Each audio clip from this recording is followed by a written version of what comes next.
Ողջույն, 1991 TV YouTube-յան ալիքում ֆորքասն է։ Այսօրվա մեր թեման է Գյումրու ընտրությունները եւ Հայաստանի ներքաղաքական ընդհանուր իրավիճակը այս պահին։ Այսօրվա իմ հյուրն է լրագրող Արման Գալոյանը։ Բարև ձեզ, պարոն Գալոյան, շնորհակալ եմ իմ հրավերը ընդունելու համար։ Նախ ձեր հետ շատ ցանկացա այս թեմայով զրուցել, որովհետեւ գիտեմ դուք ինքներդ գյումրեցի եք եւ կարծում եմ ինչքան հիշում եմ դուք հրաշալիորեն տեղյակ եք Գյումրու ընդհանուր քաղաքական իրավիճակից, ինձ շատ հետաքրքիր է դուք ինչ եք կարծում, արդյոք կա այստեղ ինչ-որ մի դրական բան, որը մեր ժողովուրդը կարող է համարել դրական, եւ արդյոք կա ինչ-որ բացասական բան։ Ենթադրում եմ երկուսն էլ կան, հետաքրքիր է ձեր կարծիքը։ Շնորհակալություն ձեզ հրավերի համար։ Գյումրու ընտրությունների հետ կապված պետք է ասեմ, որ ի սկզբանե ինչ-որ չափազանցված ակնկալիքներ ձևավորվեցին այդ հանրային հասարակական քաղաքական դաշտում, այդ խոսույթում, այդ շրջանակներում։ Ես չէի կերագնահատի այդ ընտրությունները եւ ընտրությունների արդյունքները, պատկերը չէի նաեւ թերագնահատի։ Ինքնին ցանկացած ընտրություն լավ գիտեք, որ քաղաքական իրադարձություն են, առավել եւս երբ այդ ընտրությունները կուսակցական ցուցակներով են, այսինքն ոչ թե անձեր կամ անհատների ընտրություն է, այլ քաղաքական ըստ էության ուժային մարդիկ ընտրում դե յուրե։ Բայց դե ֆակտո այնուամենայնիվ տեղական ինքնակառավարման մարմնի ընտրությունները իրենք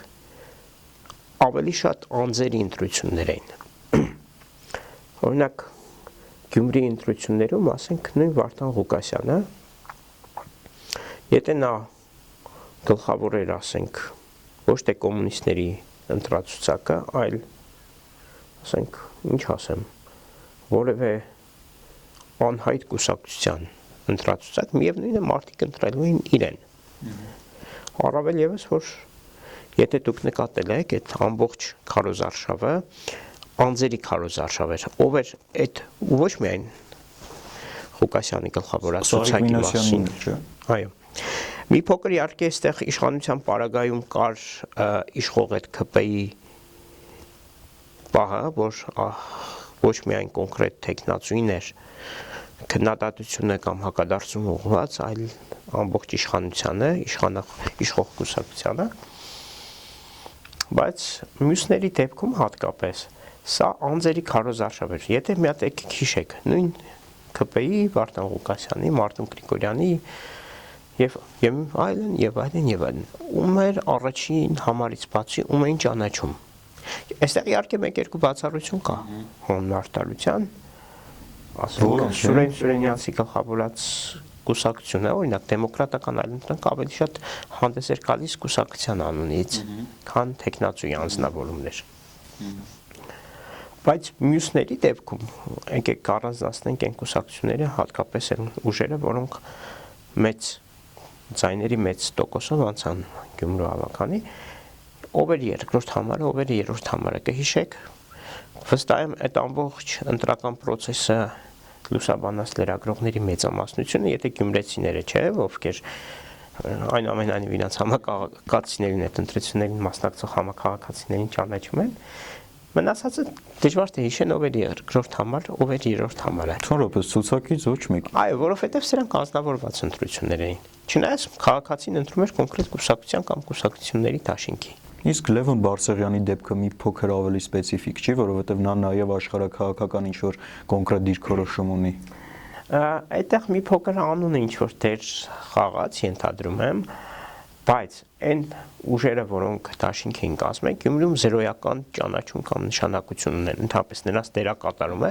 եթե Լևոն Բարսեղյանը անձին հանեք, որը իմ ավագ գործընկերն էր, շատ մարդկային առումով մենք բավական լավ հարաբերություններ ունենք, մտերիմ, բայց եթե մի կողմ թողնենք Լևոն Բարսեղյանի անձը, ես կարող եմ ասել, որ այդ ուժը որպես այդպիսին ուժ չէր, ու այն կուսակցությունները, որոնք դաշինք էին կազմել, եկեք անկեղծ ընդունենք, Գյումրիում ինչ-որ մարդիկ չունեն, էլի սոցիալական են հենարան, այսպես ասած, այդ կուսակցական կառույցներ եւ հա կարող են ինչ-որ մեկ-երկուսին գտնել անդամակցել, արել են այդպիսի բան, բայց անկեղծ լինենք, չէ, էլի, իրանք ավելի շատ սրանք անձերի ընտրություններ էին։ Իսկ միևնույն ժամանակ Գյումրին նաև ես շատ եմ լսել, չգիտեմ ինչքանով է ճիշտ, բայց վերջին ընտրությունների արդյունքում կարծես թե մոտս կարծիք ձևավորվեց, որ բավականին մոտ է ճշմարտությանը, որ ըստ էության Գյումրին Հայաստանի ամենապրոռուսական քաղաքներից մեկն է, որտեղ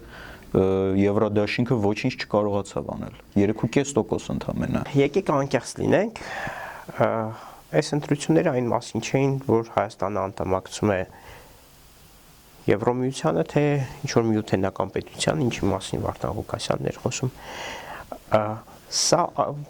այդտեղ անիմաստ տեղը ավելորդ անգամ բերվեց ինչ-որ աշխարհաքաղաքական քարոզ արշավին, փորձ արվեց ինչ-որ աշխարհաքաղաքական նոտաներ մտցնել։ Ես չեմ կիսում այդ տեսակետը, հասկանում եք, մարդիկ չեն ընտրել ինչ-որ Վարդան Ղուկասյանին ընտրել են ոչ թե որ նա կողմնակից է Ռուսաստանի հետ ավելի սերտ համագործակցության կամ կողմնակից է, չգիտեմ, միութենական պետությանը եւ այլն կամ այդ Եվրոդաշինքը չանցավ, որովհետեւ ինքը ինչ-որ Եվրոպա դեպի Եվրոմիություն ինչ-որ ուղի էր քարոզում, չնայած ասում եմ, դա ինքնին կեղծ օրակարգ էր։ Գյումրի ընտրությունները ընդամենը տեղական ինքնակառավարման մարմնի ընտրություններ էին, որտեղ հաղթողներ չեն եղել, չեմ ասի որևէ մեկը հաղթել է եւ չեմ ասի որևէ մեկը պարտվել է, բոլորն էլ չեն հավաքել 50%-ի շեմը։ Նաեւ մի հետաքրքիր բան կա Լևոն Բարսեղյանի հետ կապված եւ Եվրադաշինքի։ Լևոն Բարսեղյանը նախորդ ընտրություններում որպես անհատ մի փոքր ավելի շատ ձայն էր հավաքել, չնայած նրան, որ իր հետ շատ ավելի անհայտ կուսակցություններ էին, այսինքն զուտ իր անձի խնդիրներ այդտեղ, որ ահագին ձայներ էր հավաքել,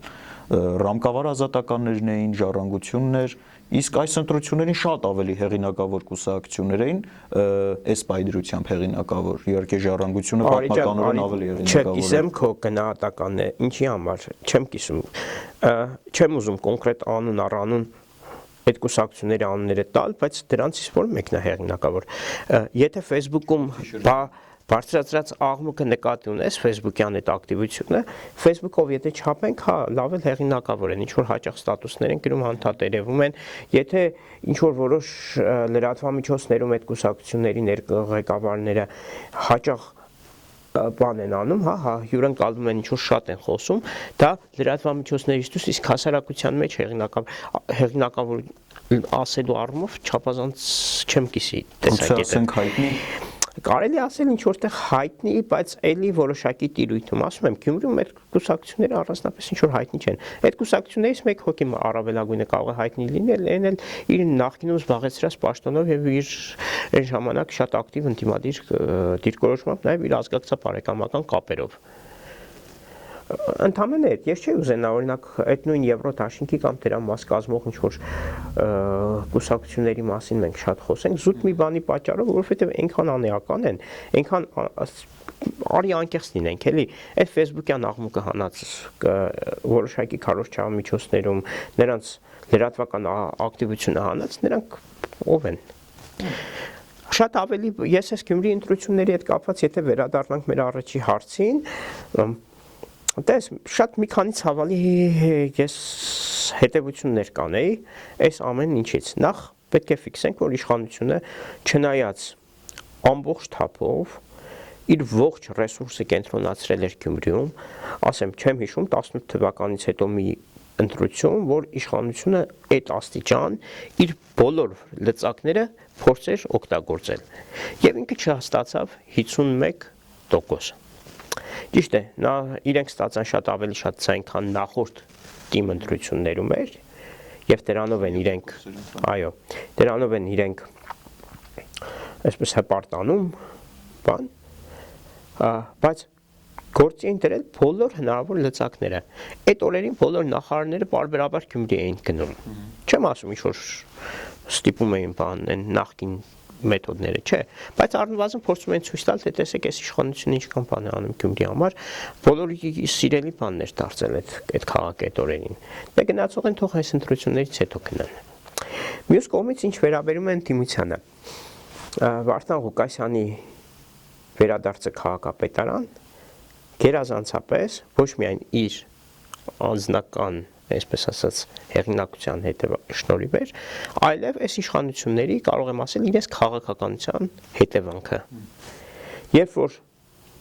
ժողովուրդը մերժեց այս իշխանությանը ու գնաց ընտրեց նախկին քաղաքապետին, որը բազմաթիվ սկանդալային պատմություններով է հայտնի։ Ես ինքս երկար տարիներ աշխատել եմ Գյումրիում որպես լրագրող, Շիրակի մարզի սեփական թղթակից եմ եղել եւ լայնորեն լուսաբանել եմ նրա գործունեությունը։ Նրա հետ կապված քրեական գործեր, այն ժամանակ հարուցված Տեր Քոչարյանի օրոք, որոնք հետո կարճվեցին։ Տարատեսակ կրիմինալ պատմություններ, կրակոցներ, Մարտուն Գրիգորյանի հետ ներառյալ, ինչի պատճառով կոալիցիան ոչ թե Մարտուն Գրիգորյանը, այլ նրա ազգականների կամ բարեկամների։ Ներողություն, կոալիցիա մի քիչ չափազանցրի, ֆորմալ առումով բացարձակ կոալիցիա։ Ֆորմալ առումով որևէ մեկը կոալիցիա չկազմեց Գյումրիում։ Ուղղակի գնացին ընտրեցին մի տեխնացի։ Ընտրեցին մի տեխնացի, որովհետև բոլորը, այսպես ասած, իրենց առաջ խնդիր էին դրել իշխանազրկել քաղաքացիական պայմանագրին։ Այսինքն ուրիշ ով էլ լիներ, պետք է ընտրեին այդ տեխնացին, ով էլ ընդդիմության մեջ առաջին ձայն հավաքեր։ Իհարկե չէր բացառվում, եթե շատ այլ կոնսուլտացիաների, քաղաքական կոնսուլտացիաներ անեն, շատ շտապ են փորձեն ուրիշ տեխնացուի շուրջ, բայց նաև քաղաքական իրողությունները ստիպում են, որ քանի որ Վարդան Ղուկասյանն էր ընդդիմադիր տեխնացուների մեջ երկրորդ տեղը գրավել, իրան ընտրեն։ Այդ էր։ Նաև քաղաքական ինքնասպանություն կլիներ չընտրելը։ Մարտուն Գրիգորյանը ձայն չէր հանում, զուտ դրա համար այդ մարդուն համարյա ինքերը Facebook-ում։ Դե այդտեղ քարոզչական բաներ, բայց ասեմ Վարդան Ղուկասյանն էս իշխանության համար իդեալական տեխնացու է։ Չափազանց խոցելի, Ինչպես Ռոբերտ Քոչարյանը։ Հիմա հիմա կանք նաև Ռոբերտ Քոչարյանն։ Այս ընտրություններում մի հատ այսպիսի միֆ կոտրվեց, որ միշտ գիտեք, այս իշխանությունը վախեցնում էր, խելոք մնացեք, թե չէ կգան նախկինները, մենք հետ մեզ չընտրեք, կգան նախկինները։ Ինչ որ Գյումրիում այդ միֆը կոտրվեց, չնայած Վարդան Ղուկասյանի հանդեպ տարբեր շրջանակներում նաև մերժողական վերաբերմունքի եւ այլն, բայց այս իշխանությունից մարդիկ նաև այնքան են հոգնել ու այնքան են սրանց մերժում, որ գերադասեցին ինչ որ մի հատված մարդկանց ընտրել Վարդան Ղուկասյանին, այլ ոչ թե ասենք ԿՊ-ին, հա։ Նաև Վարդան Ղուկասյանը դարձավ այդ ծանրության կենտրոն ընդդիմադիր դաշտում, որովհետև ինչ որ X պահից արդեն ակնհայտ էր, որ նա որպես ընդդիմադիր դաշտի առաջատար տեխնացու է դարձել։ Քոչարյանական աֆիլիացիա չունի Վարդան Ղուկասյանը, կարծես թե շատ է համակրում։ Վարդան Ղուկասյանը ամբողջությամբ Ռոբերտ Քոչարյանն է, այդ առումով իշխանությունները, որ ասում են ընտրելով Վարդան Ղուկասյանին դուք ընտրում եք Քոչարյանին, հա ինչ որ դες մի պատասխան գնաց, քարոզչական ասեմ, այդքանով ճիշտ էին, հա, մեծ հաշվով ճիշտ էին, բայց այդ չօգնեց, այդ այսպես ասած ստերուկի չօգնեց։ Քոչարյանով այն վախեցնելու բոբոն չանցավ։ Այդ գիտեք, այդ իշխանության համար կարելի ասել քաղաքական չասեմ մահա, բայց ինչ-որ լուրջ հարված էր այս իշխանությանը, այսինքն են իրաց գլխավոր քարոզչական թեզը միանգամից կոտրվեց։ Մի կարծում եմ այս ընտրություններում մի շատ կարևոր հայաստանյան քաղաքական համակարգի վերաբերյալ մի շատ լուրջ խնդրեմ ի հայտ եկավ, որը վաղուց էր տեսանել իրականում, բայց հիմա այլևս արդեն փաստ է։ Հայաստանյան քաղաքական համակարգը հիմնովին դեգրադացված է, այսինքն այսպիսի ուժեր են իրար հետ պայքարում եւ նրանցից մեկը կրիմինալ անցյալ քրեական անցյալ ունեցող ինչ-որ մի մարդ կարողանում է քաղաքապետ դառնալ, իսկ մյուս կողմից երկիր կործանած իշխանությունն է պայքարում վերարտադրության համար։ Կարծում եմ սա էլ է քաղաքական համակարգի դեգրադացիայի ինչ-որ մի ինդիկատոր։ Ինչ եք կարծում, սա իրոք կարելի է համարել մեր քաղաքական համակարգի կիսամեռ վիճակում լինելու ինչ-որ մի փաստ։ Սա ինչ-որ ցուցիչ էր ընդամենը, բայց շատ ավելի ուրիշ լուրջ ցուցիչներ կան, որ հայաստանյան քաղաքական համակարգի վատ վիճակի մասին վկայում են, աղաղակում են այդ գործը խորհրդարանը։ Խորհրդարանում ընթացող այսպես ասած բանավեճերը։ Կներեք ռազմորկաներ ավելի տեղին է։ Ռազմորկա կասես, բանավեճ կասես ինչ-որ լեզվակռիվ, լեզվամարդ, ինչ ուզում ես անունը դիր։ Փաստ է, որ այն թեմաները, որ հնչում են խորհրդարանի ամբիոնից, այն թեմաները, որ այսօր իրենց աղմուկով հասարակական քաղաքական մեր այս դաշտն են պատել, այդ աղմուկը որ կա, որևէ առնչություն չունի Հայաստանի Հանրապետության պետական շահի մեր երկրի առաջ ծառացած խնդիրների հետ որևէ առնչություն չունի։ Բացառությամբ ինչ-որ հազվագյուտ ուժերի, մյուսները խոսում են ամեն ինչի մասին, բացի իրական խնդիրներից։ Եվ հատկապես այդ տիտղոսային ընդդիմության դաշտը այնպես է խոսում, որ նրանց ֆոնին նույնիսկ այս իշխանությունը ինչ-որ ակամայից շատ ավելի բան է թվում։ Փոքր հակառակն է թվում։ Չէ, իրականում այն աղմուկը, որ այսօր հայաստանյան հասարակական քաղաքական դաշտում կա, այնքան որ առնչություն չունի հայաստանյան իրողությունների հետ, մեր երկրի առդ ծառացած խնդիրների հետ, որ երբ որ փորձում ես ինչ-որ այդ երկուսի մեջտեղը ռացիոնալ բաներից խոսալ, ակամայից կարող ես հայտնել կամ իշխանության կամ ընդդիմությանը, այս տիտղոսային ընդդիմությանը սատարողների շարքում։ Մինչդեռ իրականում ես պիտի ասեմ, երկու թևն էլ բարձրացնում են հարցեր, երկու թևն էլ այնպիսի բաներից են խոսում, որ արդյունքում որը առնչություն չունի այս երկրի հետ, այս երկրի իրական խնդիրների հետ։ Դեռ ավելին այս իշխանությունը հանձինս իր ղեկավարի այնպիսի մի քանի այնպիսի հայտարարություն արել, որը բազմիցս մեր հնչեցրած, օրինակ ես եմ այդ մասին շատ խոսել Հայ ազգային կոնգրեսի ներկայացուցիչները եւ շատ են խոսել ու ամենակարևորը դեռ 2021 թվականին նախագահ Տեր-Պետրոսյանն էր այդ ամեն ինչի մասին խոսում, օրինակ որ այսօր հրդեհը հանգցնելու ժամանակն է, պետական համակարգը չի գործում ու հանկարծ հնչում են ինչ-որ խոստովանություններ 7 տարի շարունակ նույն դասարանում մնալու մասին։ Սա ինչ է, եթե ոչ խոստովանություն են մասին, որ պետական համակարգը փաստորեն չի գործի եւ adekvat չի եղել երկրի առդ ծառացած խնդիրներին։ Դուք պարլամենտից մեր այսօրվա խոսեցիք, ես շատ կցանկանամ, որ մենք մեր դիտորդներին էլ հիշեցնենք, եկեք այս ֆոնին, այս պարլամենտի ֆոնին հիշենք 1990-95 թվականների Գերագույն խորհուրդը։ Թե կուսակցությունների միջև համեմատություն անենք, թե падգամավորների, ակնհայտ նույնիսկ ամոթել է համեմատություն անենք։ Չէ, համեմատության որևէ եզրեր չկա։ Նախագահը, փոխնախագահները որևէ եզրեր չկա։ Mən ներողություն եմ խնդրում համեմատություն։ Ոչ միայն այդ ուղղությամբ եզրեր չկա 95-ի խորհրդարանի հետ, համեմատության եզրեր չկան։ Չէ, այսօրվա քաղաքական դաշտը այն ժամանակ, գիտես, սովորաբար այդ քաղաքական դիսկուրսի տեմպը տալիս է օրակարգ թելադրողը պիտի լինի իշխանությունը, ինքն է թեման տալիս եւ դրա շուրջ քննարկումները ծավալվում։ Այսօր այն թեմաները մենք ինչ մասին ենք քննարկում, հələ մի հատ նայեք։ Իրականում այսօր մենք լուրջ մի հատ խնդրեմ ունենք։ Այդ պատերազմի ու խաղաղության թեման է, որը դուրս չի եկել։ Եվ երկրորդ թեման այդ պետական կառավարման համակարգի թեման է, այդ հրդեհի թեման է, որ այդ հրդեհը չի հաջողվում հանգցնել, դեռ չի հանգել, ընդհակառակը հրդեհը շարունակում է էլ ավելի կլանել, ավելի լափել ամեն ինչը։ Ինչ վերաբերում է այդ, որ ասում էի երբեմն այդ դիսկուրսի ֆոնին, ասենք, կարող է նաև իշխանությունը ավելի adekvat թվա, քան ընդդիմությունը։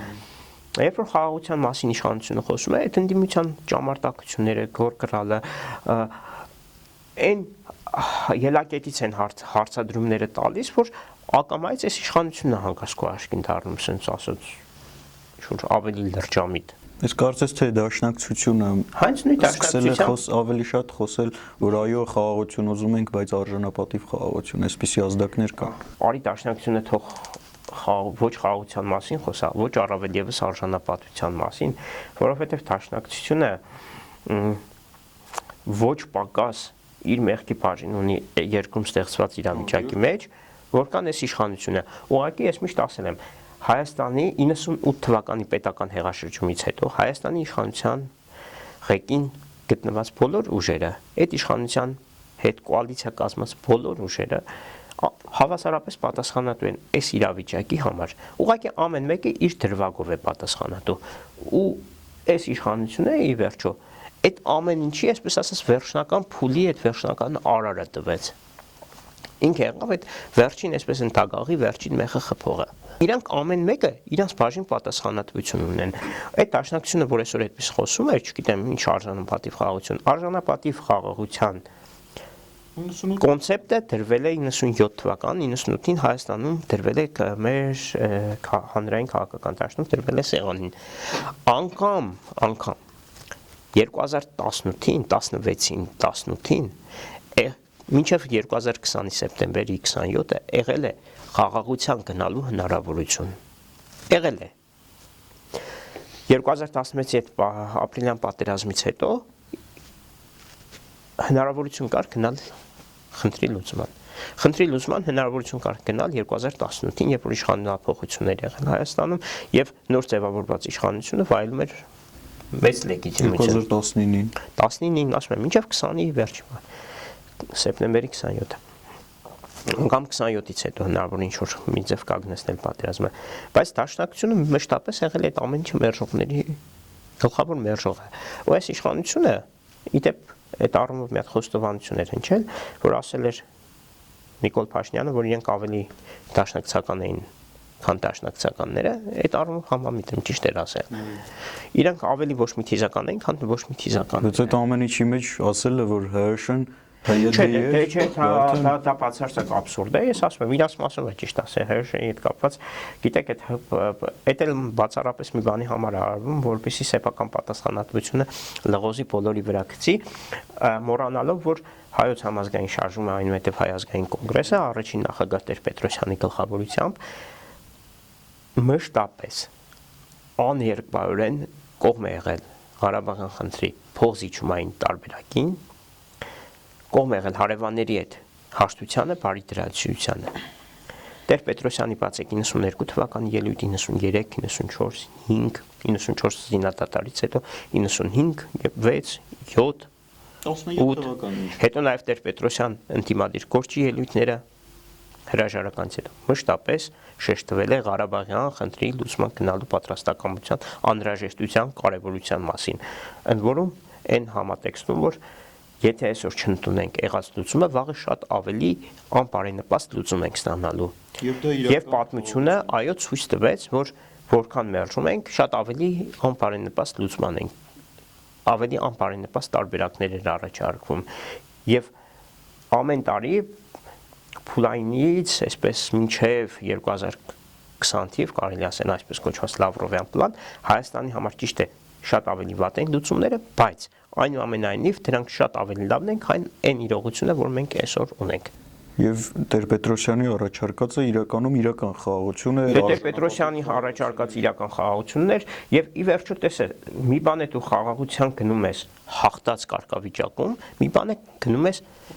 պարտված, ես չի ասի արդեն պարտված, ջախջախված վիճակում, ջախջախված։ Հիմա պարտված չենք, հիմա ջախջախված է Հայաստանը։ Մի գիտես ինչ, նաև մարդկային հարաբերություններում հələ փորձի պատկերացնել։ Մի բան է դու դիմացինիդ հետ վիճում ես ու դու հաղթածի կեսվածքով ես այդ փոխզիջման գալիս, մի բան է, երբ որ դու ես պարտված լինում, ջախջախված լինում, ծեծված լինում, ջարդված լինում։ Այնպես որ գիտես հենց այդտեղ է որ հայաստանյան այդ քաղաքական միտքը, ասում եմ, չնչին բացառություններով մի 3-4 կուսակցություն կարևոր բան չի հասկացել։ Այդ ժամանակի գործոնն է, ինչ հնարավոր չէր երեք, հնարավոր է այսօր, բայց վաղը կարող է հնարավոր չլինի։ Այդ ենք, որ մենք բաց ենք թողել այդ պահը։ Այնպես որ այդ խաղաղությունը, ասում եմ, այո, պիտի խաղաղության գնային այն ժամանակ է, որ Հայաստանն ուժեղ էր, բայց այսօր էլ արի ռեալ լինենք, Հայաստանը չունի այլևս այն խոսքի իրավունքը, չունի այն կշիռը դիրքը, որ ինքը բան թելադրի։ Հայաստանը օբյեկտից վերածվել է պարզապես սուբյեկտի, եւ Հայաստանը ստիպված է կատարել այն ամեն ինչ իր վզին փաթաթում են, ոչինչ ավելի։ Տիտղոսային քոչարյանական ընդդիմությունը փաստացի տապալել է հակաիշխանական ընդդիմադիր պայքարը։ Հիմա եկեք հասկանանք 26 թվականին, երբ որ եղավ ընտրությունները, նախ իմ կարծիքով քաղաքացիական պայմանագիր, եթե իրավիճակը շատ չփոխվի, իսկ Հայաստանում չի փոխվում իրավիճակը, Միացյալ Նահանգները չի, որ որևէ մի տեխնացու ինչ որ մի բան ասի, որը ժողովրդին դուր չգա եւ դրա պատճառով այդ նախագահի տեխնացուն իր նախագահի տեխնացուի քաղաքական ամբողջ կարիերան կործանվի։ Հայաստանում մի փոքր այլ է, եթե Նիկոլ Փաշինյանը վաղը հրապարակում 5 հոգու կրակի եւ սպանի, ես կարծում եմ իր ռեյտինգը այդքան էլ չի պակասելու։ Այս իրավիճակում ինձ թվում է կհամաձայնվեք դուք իդեպ հակ անդամ է, պարոն Գալոյանը, եթե շատերը չգիտեն, կհամաձայնվեք կարծում եմ, որ Հայաստանի համար անհրաժեշտություն է, կենսական անհրաժեշտություն է ընդդիմադիր ալտերնատիվ դաշտի ձևավորումը։ Իդեմս այն կուսակցությունների, որոնք հանդես չեն գալիս որպես քոչարյանական ընդդիմություն, միևնույն ժամանակ ըստ էության գրպանային ընդդիմություն չեն։ Իդեմս բազմաթիվ կուսակցությունների, որոնք գիտենք մենք, որոնց մասին էլ դուք խոսեցիք։ Ինչ եք կարծում, սա ըստ իրատեսական գաղափար է։ Հնարավոր է, որ ընդդիմադիր այս մի քանի ռեալ ընդդիմադիր ուժերը համախմբվեն մի գաղափարի շուրջ եւ խափանեն Փաշինյանի երրորդ ժամկետը։ Տես հարցին հնարավոր է, ես կասեմ հնարավոր է, այսինքն ոչինչ չես բացառի։ Հնարավոր է ամեն ինչ։ Կախված է քաղաքական իրողություններից, կախված է այդ ուղղությամբ կուսակցությունների տարած ջանքերից, վարած բանակցություններից, ի վերջո ձեռք բերված համաձայնություններից, այսինքն ով ինչ կանով է պատրաստ զիջել իր ամբիցիաները եւ այլն եւ այլն։ Պետք է ասեմ, որ սա Հայաստանի համար խիստ անհրաժեշտություն է, այդ ծեր ասած երրորդ այդ այլընտրանքային ուժի ձևավորումը, որովհետեւ ունենք մի հատ իշխանություն, որը այս 7 տարիները ցույց տվեց, որ բացարձակ ոչինչի ունակ չեն։ Նույն դասարանում մնացած իշխանություն ունենք։ Ունենք ընդդիմություն դիտխոսային, որը նույնպես ասեմ, նույն դասարանում է մնացել, ուղղակի այս մասին չի խոսում։ Շատ էֆեկտիվ ընդդիմություն է։ Բացարձակ ցախողված ընդդիմություն է։ Չնայած իրանց առաջի դեմքերը այդ մասին խոստովանել են, Քոչարյանն էլ էր խոստովանել, որ իրանք չունեն վաղուց են պոտենցիալը ինչ 21 թվին ունեն։ Ասում եմ, կա իշխանություն, որը մնացել է նույն դասարանում, կա ցախողված ընդդիմություն,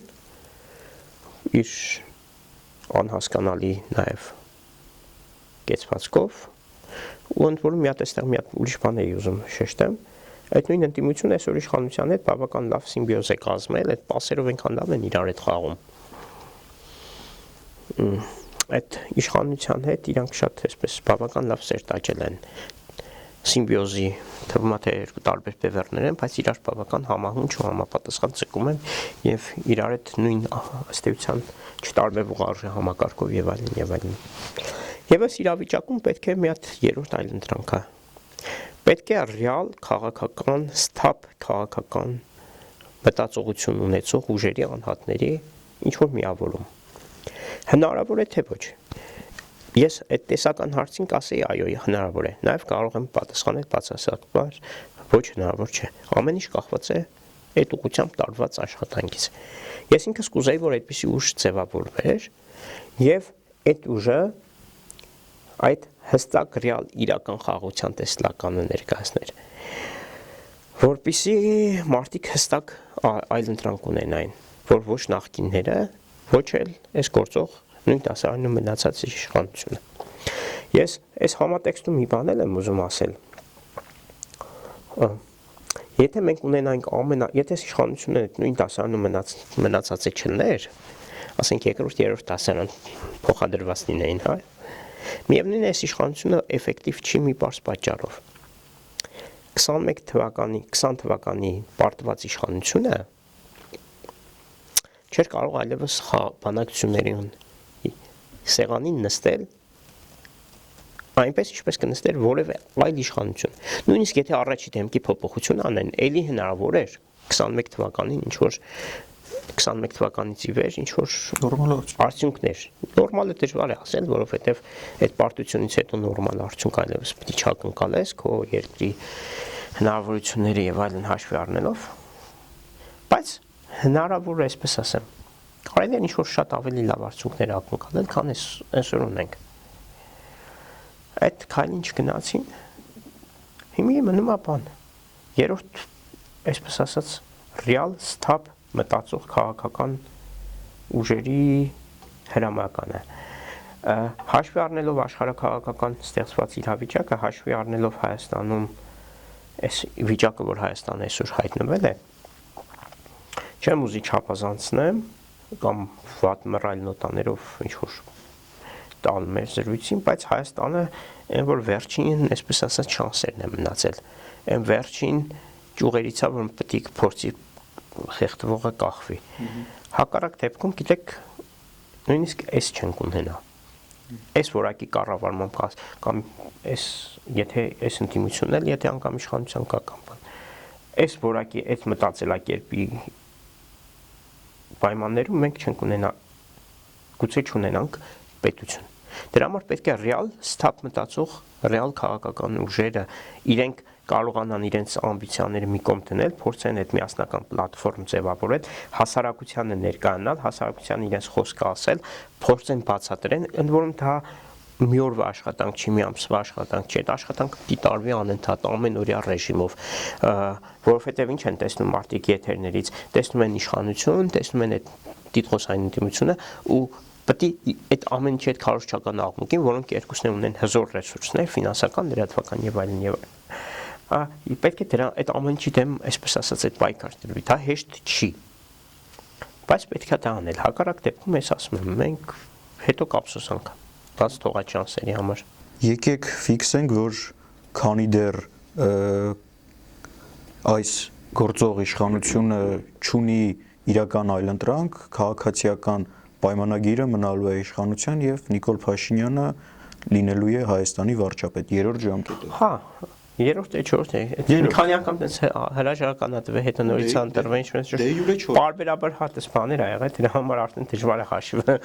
այսպես ասած, պահելը, քանի անգամ ինչ արել։ Փաստը այն է, որ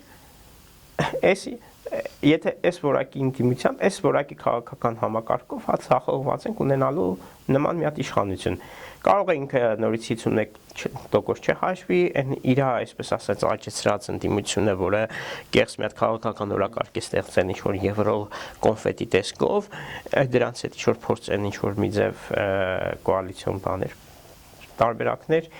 մեծ է տարբերակները, կփորձեն ինչ-որ բաներ անել, բայց եկեք անկեղծ լինենք։ Իրոք մենք լուրջ մարտահրավերների առաջ ենք կանգնած, մենք շատ ավելի լուրջ մարտահրավերների առաջ ենք կանգնած, քան այսօր կարող ես պատկերացնել։ Իդեպ մի հատ ուրիշ բան էլ եմ ես համատեքստում ուզում խոսել։ Երբ որ նաև հղում անելով իշխանությունների, Գյումրիի արդյունքները տեսանք, որ այդ 50%-ից ավելի որևէ մեկը չհավաքեց։ Եվ իրանք էլ հաճախ ասում են, թե հա պարլամենտական երկրի դեպքում նորմալ է այս քաղաքական համակարգով բան, եթե վերցնենք Գյումրին այս խորհրդարանական ընտրություններից առաջ այդ 26-ից առաջ այդ մինի մոդելներ, որտեղ ինչ-որ բաներ փորձարկեցին, ակնհայտ է, որ առաջիկա ընտրություններում հնարավոր է որևէ կուսակցություն չկարողանա այդ 50%-ի շեմը անցնել։ Ճիշտում է հաստատ չի անցնի որևէ կուսակցություն։ Ու այստեղ մենք մի հատ ինչ-որ տուրբուլենտության մեջ ենք հայտնվելու։ Եթե իրանց այդ եվրոները չկարողանան անցնել, կամ ինչ-որ ձայներ չբավականացնի, ինչ-որ մի հատ անհասկանալի խճանկար լինի։ Այստեղ մենք քաղաքական լուրջ ցնցումների, քաղաքական համակարգը լուրջ խնդիրների առաջ է կանգնելու։ Այս այն էր, ինչի մասին Հայ ազգային կոնգրեսը 2015-ից համանդրական հանրաքվեի ժամանակ այդ ոչ քարոզ արշավը տանելով, ինչի մասին մենք ասում ենք, որ այս խորհրդարանական կառավարման համակարգը մեր երկրի գերեզմանափորն է դառնալու։ Սա մեծ խնդրեմ է։ Մենք հələ դեռ այդ իրավիճակը չի ստեղծվել, որպեսզի մարդիկ հասկանան, թե ինչ կառավարման ճգնաժամ կարող առաջանա, ինչ այսպես ասած կոալիցիաներ կարող են մանրմուններ ստեղծվել, փլուզվել, ինչեր կարող է լինի այդ անհասկանալի այդ խճանկարում։ Հեսա Գյումրիում մի քանի օր հետո, երբ որ արդեն Ղուկասյանը ստանձնի, երբ որ ավականին սկսի աշխատել, երբ որ նույնիսկ այսպես կոչված ընդդիմությունը չձևավորելով կոալիցիային ամենայնիվ ինչ որ քաղաքապետ ընտրելով չկարողանա որոշումներ ընդունել այդ խճանկարային ավականին այդ ամեն ինչը որ տեսնեք, այդ մինի մոդելը հետո տեղափոխվել է մեծ բանով։ Ու այստեղ մենք քաղաքական համակարգը շատ լուրջ վտանգի առաջ է։ Այստեղ է որ մեր լուրջ խնդրեմ է։ Ու այստեղ սրա մասին էր որ 15 թվականին մենք հայտարարում ենք, ու սրա մասին է որ այսօր գործող իշխանության կուսակցությունը որ էլի ինտիմադիր դիրքերից էր 15-ին հանդես գալիս, ասում էր դե այդ կեղծորակարգը լռեցին, իրենց լռությամբ օգնեցին Սերժ Սարգսյանին անցկացնելու դա այդ կեղծված հանրաքվեն, այդ սահմանադրությունը։ Մենք մի հատ ուրիշ լուրջ խնդիր ենք ունենալու։ Ուղղակի այն որ ասում է, քանի դեռ չենք հասել, չի ստեղծվել, այդ օրը չի եկել, հələ չենք գիտակցում։ Բայց հավատացեք, այդ օրը մոտիկա, այդ օրվա մասին էլ էին կոնգրեսում զգուշացնում։ Ու երևի իշխանություն այդ բային ձևավորված իշխանությունը, ինչը օբյեկտիվորեն կարող ենք փաստել, որ լինելու է այս պայդրությամբ, եթե ամեն բան այսպես շարունակվի գնալ, լինելու է քաղաքացիական պայմանագիրը գրպանային ընդդիմության հետ, իշխանությունը ձևավորվելու է 2-3 մանդատի տարբերությամբ։ Հա, հետո այդ 2 մանդատը կարող են իրար հետ գժտվեն, հետո ինչ-որ տարբեր վայրի վերումներ լինեն։ Ընդդիմությունը գրպանից դուրս գա։ Հա, հանկարծ մի ամիտ տեղը ընդդիմությունը գրպանից դուրս գա, մի ամիտ անհարմար շարժման են, թռնի կորցնեն գրպանի պարունակությունը, արդյունքում քաղաքական դաշտում դուք իրոք այդ ցնցումները հիմա մենք այսպես խոսում ենք, տեսական, բայց բավական ռեալ տարբերակի մասին եմ ես խոսում։ Այդ խճանկարը հայաստանյան քաղաքական համակարգը պատրաստ չէր իրավիճակին, որում մենք հայտնվեցինք։ Ոստեղ մենք լուրջ խնդիրներ ենք ունենալու։ Ասում եմ, հերիք չէր հրդեհը, այդ հրդեհին գումարվելու է մի հատ երկրաշարժ։ Երկիր, որտեղ 2-3 կուսակցություն ընդհանրապես կա, որ դասական իմաստով կարելի է կուսակցություն համարվի, չի կարող։ Բայց որոնց ռեսուրսներն է չափազանց շատ փոքր են։ Հա, 1-2-ը նախկինում մի քանի կուսակցություն ինչ-որ բան կա, հա, դասական իմաստով կուսակցություն կամ այս, բայց դրանցից մի քանիսը տարիներ շարունակ չի ունեցել ռեսուրսներ, հիմա ես անվանական չասեմ։ Մի մասն էլ այլ բանի հետ է կապված, անունը, ասենք իշխանության մեջ լինել չլինելու, դրանից հետո ասենք ինչ-որ ընկալում է իրա։ Մի չեմ ուզում շատ այսպես անվանական խոսալ, բայց լավ հասկանում եք ուրեմն ուղում սլակները։ Այդ առումով Հայաստանի քաղաքական դաշտը դասական իմաստով կայացած չի։ Հետևաբար այն շռայլությունը, որ մենք մեզ թույլ տվեցինք, դրա պտուղները դեռ առջևում քաղելու ենք։ Ու սրա ֆոնին Ռոբերտ Քոչարյանը պատրաստակամություն է հայտնում, որ կմասնակցի 26 թվականի ընտրություններին։ Մասնակցի Ռոբերտ Քոչարյանը, ինչ որ մինչև քոքը մաշեցնում էր, կռում էր։ Եկեք չեղավ։ Հիշենք, որ 21 թվականին ինչ եղավ, չէ, երկբևեռ ընտրությունների արդյունքում։ Ես հուսամ, այս անգամ այդ չի լինի, հենց դրա համար է, որ պետք է օդու ջրի պես այլընտրանք է ռեալ քաղաքական ուժերի, իրատեսական քաղաքական ուժերի հայտը անհրաժեշտ է, կհաջողվի, շատ լավ չի հաջողվի, ցավոք սրտի ամեն մեկը թող իր, այսպես ասած, մեղքի բաժինը կունենա այս իրավիճակի համար։ Ու Ռոբերտ Քոչարյանի օրինակով կարող ենք փաստել, որ Հայաստանում չկա մի կուսակցություն, մեկ մարդ, ով կարող է միանձնյա իշխանափոխություն անել, ուժեղ տղամարդ չի լինելու, այսինքն դա պատրանք է։ Տեսել ենք ուժեղ տղամարդկանց։ Իշխանություն ստանձնի, ոչ էլ որ կարողանա միանձնյա իշխանափոխություն անի։ Տենց օրինակներ տեսնում։ Քոչարյանը բրծավ էլի, այդ 21-ին այդ միֆը կոտրվեց, բրծավ։ Վերջ։ Նույն կետը երկու անգամ չեն մտնում ասել։ Ոնց որ թե ուզում է մտնել։ Թող մտնեն նույնիսկ։ Գուցե կարծում եք, որ աղետալի հետևանքներ կունենան դրանք։ Ում համար։ Հայաստանի համար, այսինքն Հայաստանի համար հետևանքը աղետալի հետևանքը ոչ թե Ռոբերտ Քոչարյանի նորից իշխանության մտնելն է, այլ Հայաստանի համար աղետալի հետևանքը առաջին հերթին այս որակի իշխանությունն է, այս որակի ինտիմությունն է։ Ու այն մարտահրավերներն են, որոնց մեծ մասը այլևս քեզնից կախված չի։ Դու այդ մարտահրավերներն անգամ որոշ դեպքերում չեզոկացնելու ունակություն չունես, ավելի դու սուբյեկտից վերածվել ես օբյեկտի, այլևս ոչ թե քո ցայնով կարող ես ինչ-որ process-ների վրա ազդել, այլ դու պետք է հելու հնազանդ սպասես, թե քո մասին ուրիշները ինչ կորոշեն, այդ որոշումը կատարես։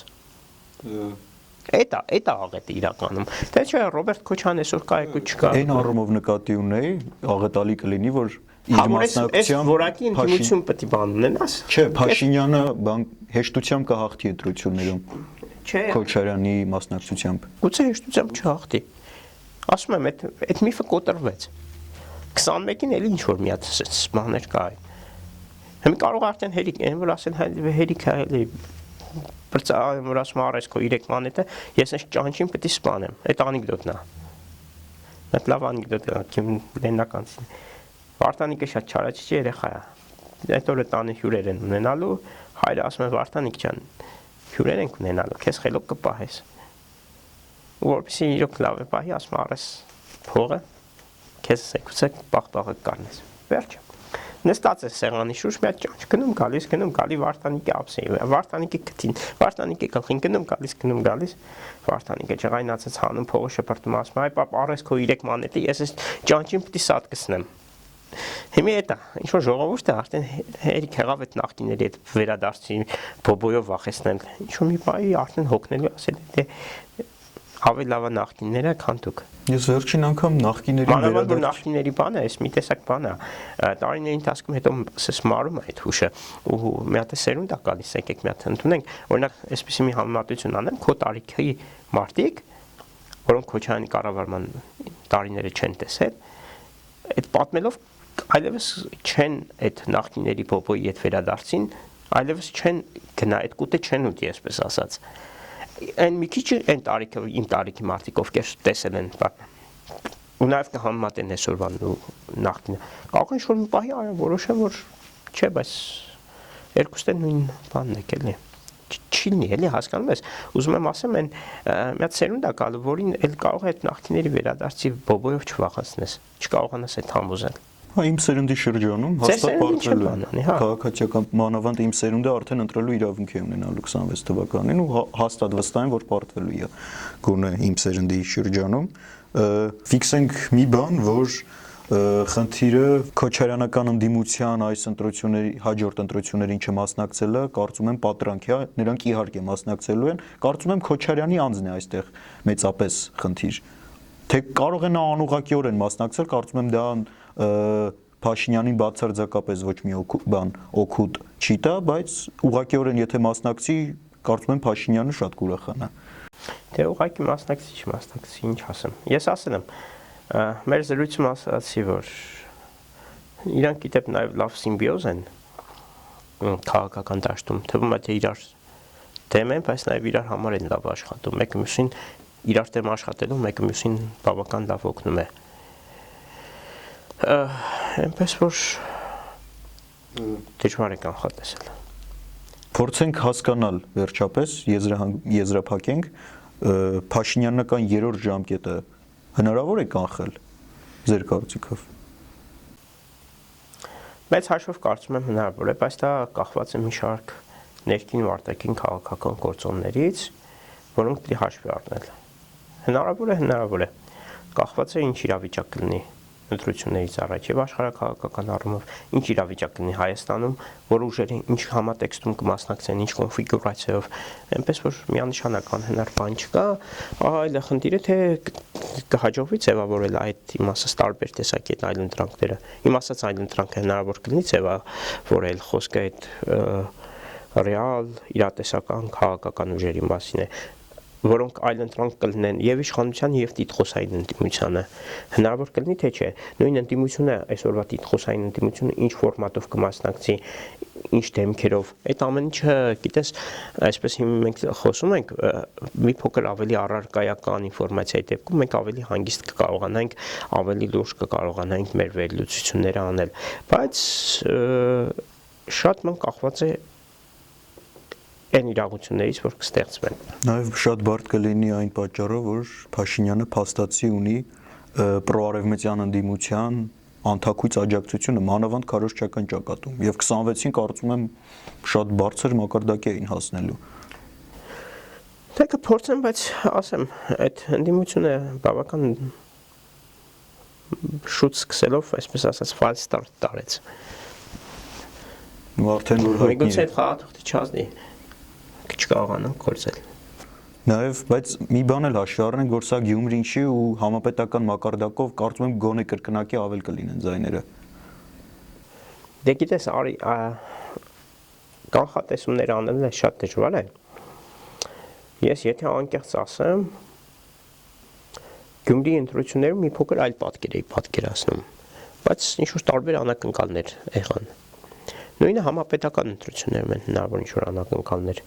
Ի վերջո, եթե ինչ-որ եւ իշխանություն, տիտղոսային ընդդիմություն, իշխանության գրպանային ընդդիմություն հույսները դրել են այն բանի վրա, որ հասարակության հիշողությունը կարճ է,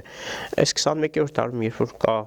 համացանց, բոլորի ձեռքին կան սմարթֆոններ, տեսանյութեր դիտելու հնարավորություն, կարտալու հնարավորություն եւ այլն, այդ ամեն ինչը հետ հիշողությունը մարդկանց վերականգնելը կարծում եմ շատ հեշտ է։ Շատ ավելի հեշտ է, քան ասենք 10 տարի առաջ, 15 տարի առաջ, 20 տարի առաջ։ Այո, աղավաղելը։ Աղավաղելն էլ է հեշտ եւ վերականգնելն էլ է հեշտ։ Այո, երկու այդ բանը սուրը երկու սայր ունի, այո, եւ լավ եւ իշխանությունը փորձելու է այդ աղավաղման ճանապարհով գնալ, դե իմ ասած ուժերի խնդիրն էլ թույլ չտալ այդ ամեն ինչը։ Ի վերջո սա քաղաքական պայքար է, որտեղ պետք է պայքարես, որտեղ դու պետք է ամեն ինչ քո ջանքերը գործադրես։ Բոլոր հնարավոր օրենքով թույլատրված մեթոդներով քարոզչություն հենց նրա համար է, նաև նախ մինչև այդ էլ որ դու քո խոսքը հասցնես ու նաև ցույց տաս ով է։ Նաև կարծում եմ, եթե համաձայն կլինեք, որ այսպիսի իրավիճակում, երբ Փաշինյան պրոարևմտյան ընդդիմություն հնարավոր կոալիցիան կարծես թե շատ միասնական են թվում, գոնե քարոզչական առումով, ինձ թվում է նրանց հաղթանակը խափանելու ամենակարևոր միջոցներից, գործիքներից մեկը ընդդիմության միասնականությունն է։ Նայածում նկատի ունես ընդդիմություն։ Կամ գոնե իրար վրա քիչ հարձակվելը, որպեսզի ասում եմ, նայածում նկատի ունես։ Եթե տիտղոսային ընդդիմությունն է,